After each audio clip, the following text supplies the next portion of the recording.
Salut à tous. Aujourd'hui, on va découvrir un secret que l'on utilise chaque seconde sans même y penser, l'électricité. Comment est-elle produite et comment arrive-t-elle jusqu'à tes prises? C'est un sujet essentiel de tes cours de C6. Alors, reste bien attentif. 1. Comment produit-on l'électricité? Pour fabriquer de l'électricité, on a besoin d'une source d'énergie qui fait tourner une machine géante appelée alternateur. C'est lui le vrai moteur de la production. Il y a les énergies non renouvelables, comme les centrales thermiques qui brûlent du charbon ou du gaz, et les centrales nucléaires. Et il y a les énergies renouvelables, comme les barrages hydrauliques qui utilisent la force de l'eau, les éoliennes qui utilisent le vent ou les panneaux solaires qui captent la lumière du soleil. 2. Le voyage de l'électricité.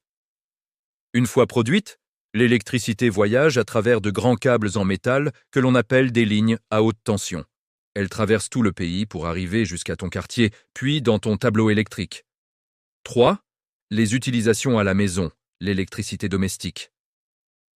Une fois chez toi, l'électricité se transforme pour nous rendre service de 3 manières principales.